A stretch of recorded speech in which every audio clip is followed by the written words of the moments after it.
میری قوم کے دیالو مسلمانوں، آپ سبھی حضرات بیٹھے ہیں، بڑے ادب و احترام کے ساتھ بیٹھے ہیں۔ اللہ تبارک و تعالیٰ قرآن کریم میں ارشاد فرماتا ہے وَأَقِيمُوا الصَّلَاةَ۔ آج مسلمانوں کے اندر ایک کمیاں نہیں ہے، ہزاروں کمیاں نظر آ رہی ہے۔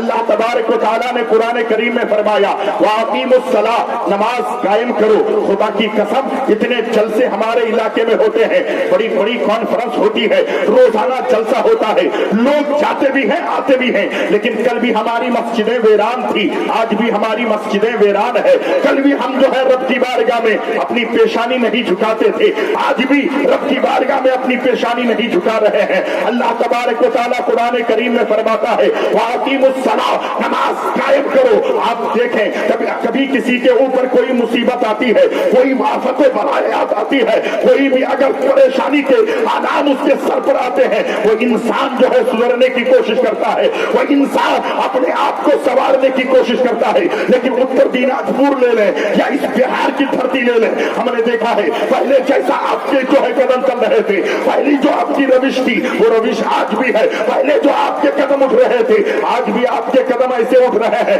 اللہ کے رسول صلی اللہ علیہ وسلم جو اسلامی سب سے پہلی جنگ ہوئی ہے جنگ بدر ہے، اور جنگ بدر میں میرے سرکار کے صحابہ 313 تھے، اور میرے آقا کو جہاں صلی اللہ علیہ وسلم نے جب دیکھا کفاروں کا لشکر جرار ہے، میرے مصطفیٰ جان رحمت نے 313 صحابہ کو لے کر اپنی پیشانی رب کی بارگاہ میں جھکا دی۔ آنکھوں سے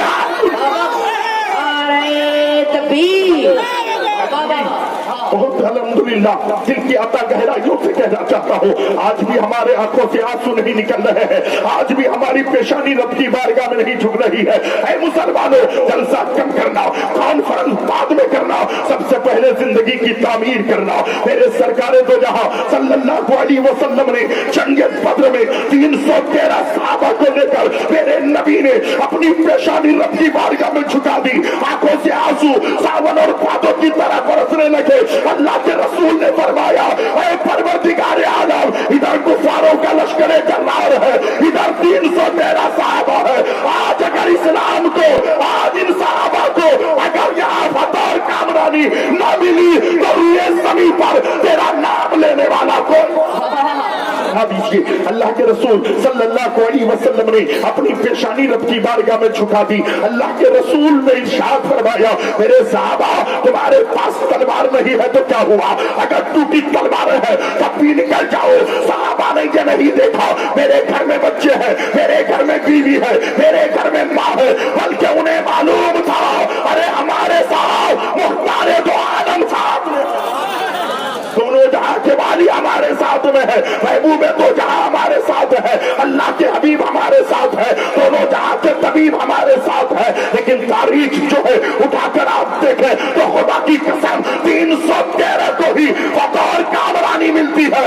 اگر اس جنگ بدر میں یہ مسلمان کامیاب نہ ہوتے، نہ تم ہوتے، نہ سرکار نے دنیا کو درس دیا اے دنیا والوں اگر مصیبت آ جائے تو پیشانی رب کی بارگاہ میں جھکا دینا۔ ایمانداری سے بتائیے گا کل بھی ہماری مسجدوں میں 10 نمازی تھے، آج بھی ہماری مساجدوں میں 10 نمازی ہے، لیکن ادھر جا کر کہتے ہیں مسلمان پریشان ہے، عورتیں پریشان ہے، بچے پریشان ہے۔ ارے پریشان نہیں رہو گے تو کیا رہو گے؟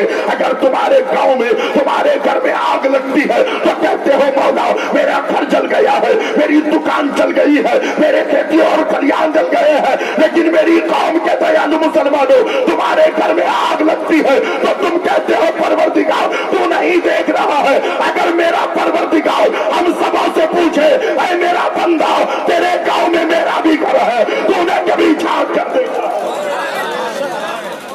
حضرات خدا کی قسم یہ بڑی سچائی میں آپ کے سامنے پیش کرنا چاہتا ہوں۔ آج علماء کرام کو لوگ صرف جو ہے منورنجن کے لیے سنتے ہیں، آ گئے خطیب صاحب ہم سن لیتے ہیں، نہیں ایک انسان کے قریب میں بیٹھا، جیسے ہی چائے سامنے آئی اس نے کہا حضرت یہ چائے میں نہیں پی سکتا۔ میں نے کہا کیوں؟ کہا کہ بات یہ ہے اس میں شکر ہے، یعنی اس میں چینی ہے۔ میں نے کہا مطلب؟ کہا مجھے شوگر کی بیماری ہے۔ میں نے کہا منع کس نے کیا ہے؟ کہا منع ڈاکٹر نے کیا किया है। मैंने कहा डॉक्टर ने मना किया तो तू चीनी खाना छोड़ देता है, ब्लड प्रेशर बढ़ जाता है, नमक खाना छोड़ देता है। अरे डॉक्टर ने कहा तो आप जो है तेज सामान खाना छोड़ देते हैं, डॉक्टर कहता है तो आप और चीजों को छोड़ देते हैं, डॉक्टर कहता है तो मिठाई खाना छोड़ देते हैं। ऐ मुसलमान जरा गौर कर, अपने सीने में हाथ रख और जरा मुझे बता दे, खुदा की कसम जिम्मेदारी के साथ मंजर नवाज पे टांगे तो हल कहना चाहता है।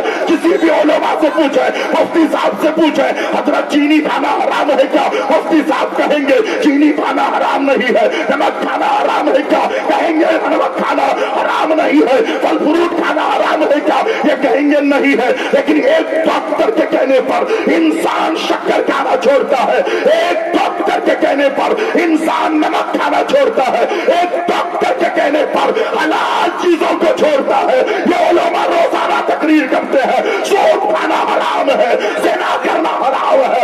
अगर तू सच्चा आशिक रसूल है तो आज से तौबा कर। डॉक्टर के कहने से अगर तूने परहेज किया तेरी जिंदगी बच जाएगी, उलमा के कहने पर अमल किया तेरा ईमान सलामत होगा।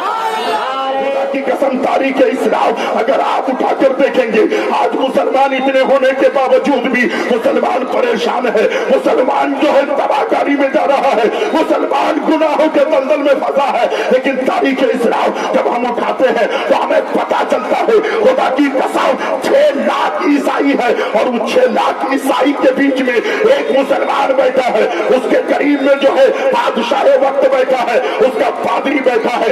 ईसाइयों का पादरी बैठकर तकरीर कर रहा है, बात कर रहा है, वाज कर रहा है, लोगों को नसीहत की बातें सुना रहा है। लेकिन थोड़ी देर के बाद उसकी जबान लड़खड़ा जाती है, वो कांपने लगता है। बादशाह ने कहा ऐ पादरी, क्या इतने बड़े मजमे को देखा तेरी जबान लड़खड़ा रही है, लोगों की कसरत को देखा तेरी जबान लड़खड़ा रही है। तो पादरी ने कहा था ऐ बादशाह 6 लाख का मजमा है, इन्हें देखकर मेरी जबान नहीं लड़खड़ा रही है, बल्कि 6 लाख के मजमे में एक मुसलमान बैठा है जिसकी वजह से मेरी जबान।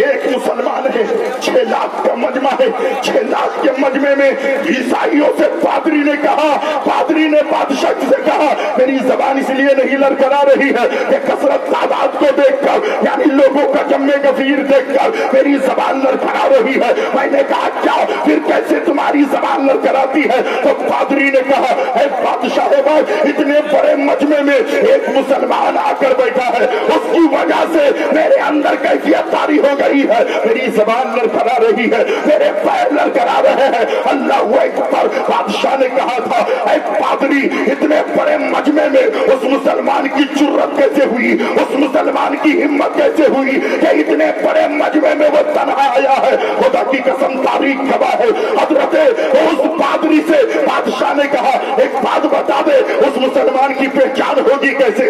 आज नौजवान रोजाना जलसा सुनता है, इसके चेहरे में सुन्नते रसूल नहीं है, रोजाना जलसा सुनता है, अपनी माँ और बहनों के साथ उसका अच्छा सुलूक नहीं है, और रोजाना जलसा सुनता है, बेहयाई उसके साथ है, रोजाना जलसा सुनता है, उसकी आंखें भी ज़िना करती है, रोजाना जलसा सुनता है, गुनाहों के दलदल में।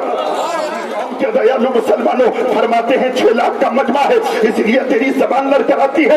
नहीं, बल्कि एक मुसलमान बैठा है। लेकिन भारत में कितने मुसलमान हैं, लेकिन मुसलमानों से बात देखो, जिस दिन से तुमने रसूल पाक की हदीस से दूर हो गए, रसूल की सुन्नतों से दूर हो गए, गली में मारे जा रहे हो, रास्ते पे मारे जा रहे हो, बस स्टैंडों पे मारे जा रहे हो, रेलवे स्टेशनों पे मारे जा रहे हो, हर जगह कुचले जा रहे हो। अगर तुम चाहते हो कि आका से हम मोहब्बत करें और हम जो है यहाँ कामयाब रहे तो मुस्तफा की सुन्नतों पर अमल करते चले जाओ, कामयाबी कदम चूक।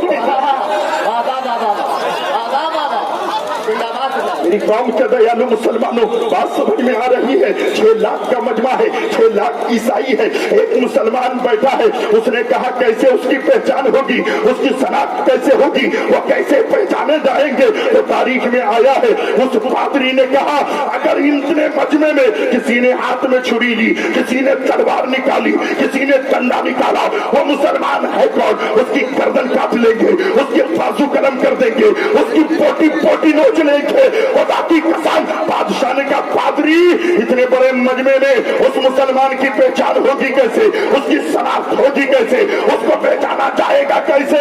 तो बताया पादरी ने, बादशाह वक्त बात यह है अगर उसको उसकी माँ का वास्ता दे हराम न होगा, बाप का वास्ता दे हराम न होगा, खानदान का वास्ता दे हराम न होगा, कबीले का वास्ता दे हराम न होगा, कुंबे का वास्ता दे हराम न होगा। लेकिन जिस नबी का उसने कलमा पढ़ा है, अगर उस नबी का वास्ता दे दिया जाए वो हराम हो जाएगा।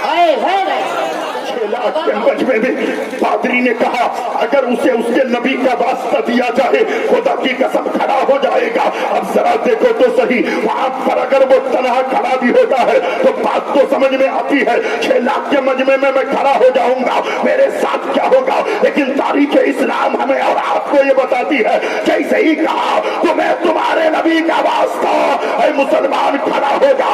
6 लाख के मजमे में वो मुसलमान खड़ा हो गया। पहले तो पादरी कांप रहा था, अब वो मुसलमान खड़ा हो गया। 6 लाख का मजमा में कब कभी तारी हो गई। पूरे 6 लाख के मजमे में सब कांपने लगे। अल्लाह अकबर। बादशाह ने कहा पादरी जरा पूछ लो उसका नाम क्या है, उस मुसलमान की शनाख्त क्या है? फरमाते हैं ऐ मुसलमान तुम्हारा नाम क्या है? मुसलमान की आंखों से आंसू निकले। फरमाते हैं लोगों मुझसे पूछते हो मेरा नाम क्या है तो सुनो, मुझे दुनिया खालिद बिन वलीद कहती है, रसूल के साथ बशर ईमान रखता है। बोलिए बोलिए बोलिए। अब ये पतला दुबला हाइट से भी छोटा लेकिन आवाज तगड़ी निकाल के आप तक पहुंचाने की कोशिश करता हूँ। मोहब्बतों के साथ कहते हैं सुभान अल्लाह। खुदा पर, मुस्तफा पर जो बशर ईमान रखता है वो अपने जेब में अमेरिका और जापान रखता है। जो अपने जेब में अमेरिका और जापान रखता है, ना पूछो मर्तबा सद्दाम का ए दुनिया वालों तुम, न पूछो मर्तबा सद्दाम का ए दुनिया वालों तुम। चढ़ा है फांसी पे और हाथ में कुरान रखता है।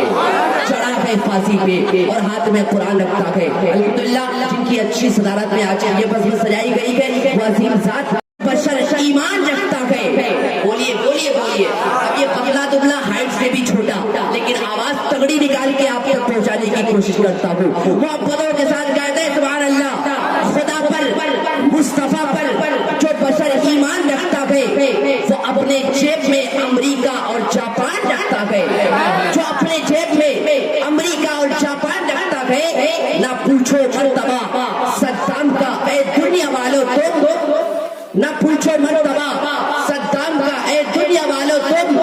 चढ़ा है फांसी पे और हाथ में कुरान रखता है। चढ़ा है फांसी पे और हाथ में कुरान रखता है। अल्हम्दुलिल्लाह जिनकी अच्छी सदारत में आज ये बस सजाई गई है वो अजीम जात